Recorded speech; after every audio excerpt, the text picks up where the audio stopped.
Setiap hari dia selalu berganti wanita. Pacarnya menolak dengan keras. Dia bersikeras. Saat si kaya menindihnya, wanita ini mengambil batu dan memukulnya. Situasi berbalik. Dia segera berdiri, lalu menendangnya 2 kali. "Kalsu berani menemuiku, aku akan membunuhmu." Kakek di sebelah berteriak. Bagus sekali. Dia takut si kaya akan balas dendam. Dia terus bersembunyi di kedalaman rawa. Tapi sekarang polisi yang mengejarnya. Karena si kaya itu meninggal. Mayatnya di rawa. Tapi tak ada jejak di sekitar. Polisi menduga dia mati karena jatuh dari ketinggian. Forensik juga mengkonfirmasi hal ini. Dan di mayatnya ada serat merah. Mungkin saja ini pembunuhan. Penduduk bilang kalau orang aneh rawa yang melakukan. Katanya orang itu reinkarnasi dari Medusa. Sengaja menggoda pria untuk masuk ke rawa. Polisi memeriksa rumah wanita di rawa. Dan menemukan kalau serat merah itu dari sini. Makanya langsung menangkapnya. Saat dibawa ke kantor polisi, semuanya menyalahkan wanita ini. Bahkan dia langsung dijadikan pelaku. Tapi apa benar wanita ini bersalah? Seorang pengacara pensiun tidak tahan dengan prasangka merak.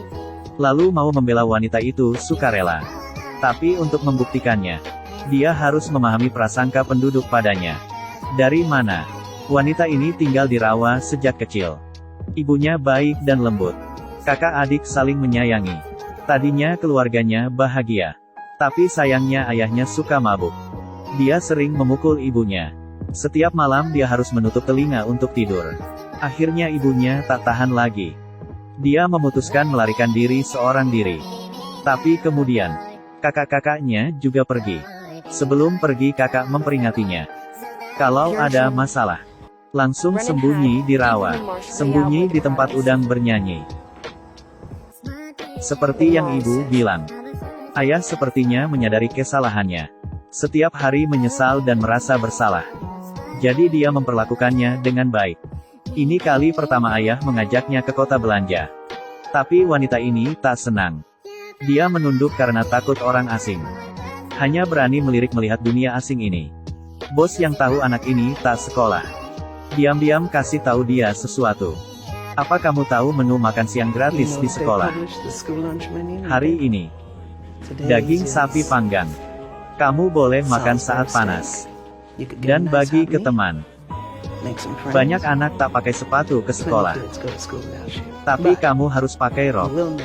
Wanita ini melihat rok cantik ibu. Memberanikan ke sekolah tanpa alas kaki. Tapi semuanya memandangnya aneh. Karena takut, dia berjalan kembali. Tapi pengacara yang lewat menyemangatinya. Bersekolah adalah hak setiap anak. Guru sangat menyambut wanita dari rawa ini. Tapi teman-temannya malah mengejek logatnya. Dan menghina pakaiannya. Tak suka wanita yang bau. Diejek dan dihina oleh teman-teman. Wanita ini sedih dan berlari keluar. Ini adalah satu-satunya hari dia ke sekolah. Setelah itu dia belajar sendiri. Mengamati cara angsa menangkap ikan. Meneliti cara kura-kura mendaki. Sesekali ayahnya mengajari kemampuan bertahan. Tapi dia selalu tersesat di rawa. Sampai bertemu dengan seorang pria bernama Dante. Dante pernah muncul dengan berani. Saat ayah wanita ini mabuk. Sekarang juga menjadi pengarah jalannya. Tak perlu sekolah pun dia senang. Tapi surat dari ibunya membuat ayahnya marah. Dia membakar seluruh barang ibunya. Lalu pergi dari rumah ini juga. Wanita ini tak tahu isi surat ibunya. Dia cuma bisa memasukkan abunya ke dalam botol. Dia tidak tahu kenapa ayah meninggalkannya. Cuma teringat perkataan ayah. Ibumu tak akan kembali lagi. Dia tak berlarut dalam kesedihan.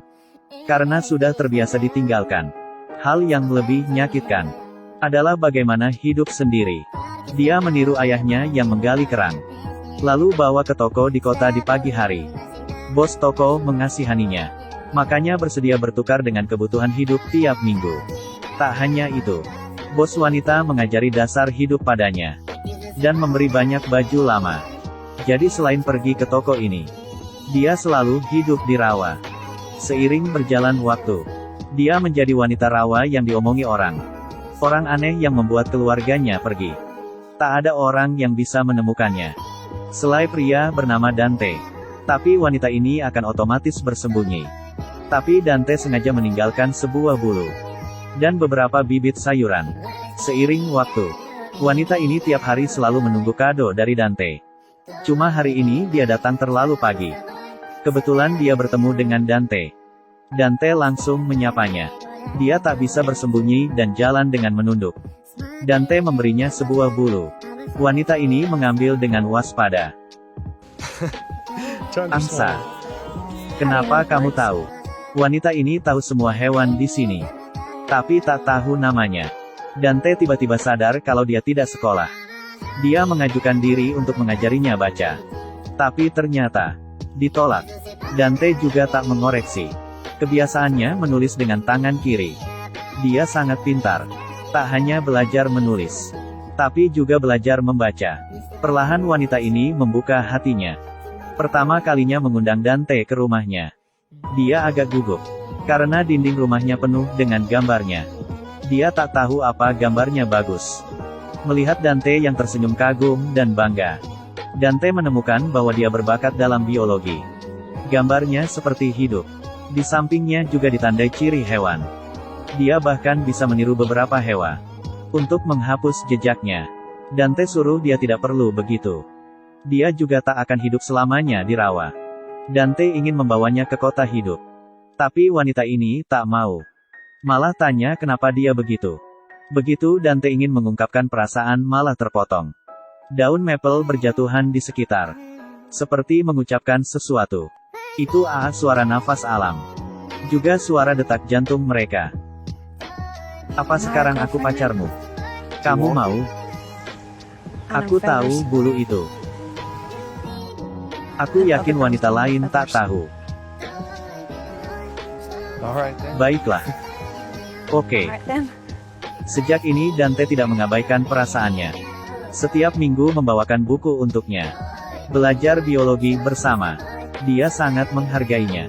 Selalu tentang cinta dan diakhiri dengan kesopanan. Sampai dia diterima di University of North Carolina di Chapel Hill. Itu artinya dia harus meninggalkan kota. Meski senang, dia juga sedih.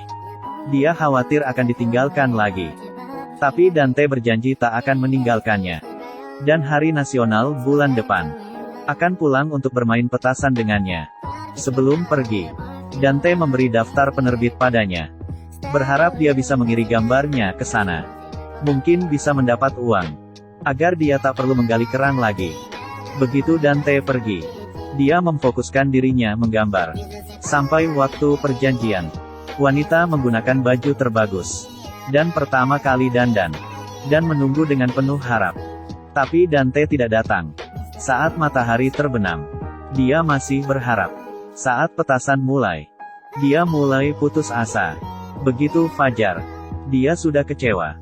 Dia tahu akhirnya akan ditinggalkan. Wanita ini merobek naskah dengan penuh harapan. Menghapus kenangan indah mereka. Kemudian hidup sendiri di rawa. Karena di sini pasang surut. Jadi dapat menyembuhkan patah hati. Makanya para pebisnis ingin membuat tempat ini sebagai objek wisata. Dia di sini bertemu dengan si kaya itu. Tampangnya tampan. Rambutnya bagus. Dia tidak mengerti nilai kerang di pantai itu. Hanya tahu menggoda wanita perlu trik dan gombalan. Dia tidak tahu makna manuskrip ini bagi wanita. Tapi dia tahu menemaninya adalah hal paling romantis. Dia bilang kalau wanita ini teman satu-satunya. Tapi setelah itu malah bercanda gurau dengan orang lain. Dia membawa wanita ke menara, melihat rawa, dan bilang ini tempat rahasia mereka. Siapa sangka dia sudah pernah membawa wanita lain. Setelah lari cepat 100 meter, dia mengambil gadis itu pertama kali. Dan gadis itu juga mengenakan kalung kerang yang dibuatnya. Karena si kaya berjanji akan menikahinya. Bangunkan dia rumah 2 lantai di pantai. Dante kira itu semua benar. Setelah 5 tahun dia kembali. Melihat wanita ini bahagia. Dia hanya bisa menahan sakit. Esok harinya, dia dengar membual pada temannya. Kalau dirinya menggunakan bela diri menaklukkan wanita rawa. Akhirnya Dante berkelahi dengan si kaya. Dia tidak rela wanita itu dipermainkan. Dia memperingatinya. Tapi tak disangka, wanita ini malah melemparinya dengan marah. Kamu meninggalkanku. Kamu bukan pria. Tak berani menghadapiku. Bahkan tak menulis surat penjelasan untukku. Dan bilang apa kau masih hidup. Kamu hilang begitu saja. Apa menurutmu itu benar? Meninggalkanmu adalah hal paling buruk di hidupku. Aku tahu akan menyakitimu. Aku tak dapat menghadapimu. Seperti yang kau bilang. Bahkan kukira kamu tak bisa meninggalkan Rawa. Dan hidup di dunia lain. Kukira aku masih ada. Memilih di antara dirimu atau hal lain. Aku berbuat salah. Beberapa tahun ini aku merasa bersalah. Permintaan maaf yang telat. Tak bisa langsung mengembalikan perasaan mereka. Tapi si kaya bisa. Karena persoalan tunangannya. Akhirnya ketahuan. Wanita ini sedih sembari berbaring. Bersumpah tak akan mempercayai siapapun. Tapi si kaya masih mengganggunya. Bilang kalau dia dijodohkan. Dia tidak mencintainya. Berharap wanitanya menjadi pasangannya. Wanita ini langsung memakinya. Akhirnya si kaya marah. Lalu melecehkannya. Untungnya wanita ini segera melawan. Lalu berhasil kabur. Kakek yang lewat tak sempat memanen. Kakek menceritakan kejadian kekerasan itu. Tapi malah dianggap sebagai motif pembunuhan. Dia berpikir wanita ingin menghilangkan mayatnya di menara. Agar terlihat seperti mati tergelincir. Dan juga menghilangkan sidik jari dan jejaknya. Meski begitu, polisi belum menemukan bukti kalau wanita itu membunuhnya. Mereka tak sabar menuduh wanita ini. Pengacara wanita memberikan tabel pasang surut. Menjelaskan pasang surut dapat menghapus jejak. Apalagi tak ada sidik jari di menara. Itu artinya wanita tak ada di sana. Saat ini penyidik menemukan bukti baru. Ini adalah serat merah yang ditemukan di baju mayat. Serat merah yang berasal dari rumah wanita itu. Pengacara segera menentang. Seminggu sebelumnya, Dante memakai topi berkelahi dengan korban. Makanya serat itu bisa jadi menempel sejak itu. Lalu Dante memberi topi itu pada wanita itu. Dan ada saksi yang lihat. Sebelum kejadian, wanita ini berdandan pergi ke kota naik bus. Penerbit juga bisa membuktikannya. Jam 7 malam itu, mereka makan. Sambil membicarakan manuskrip.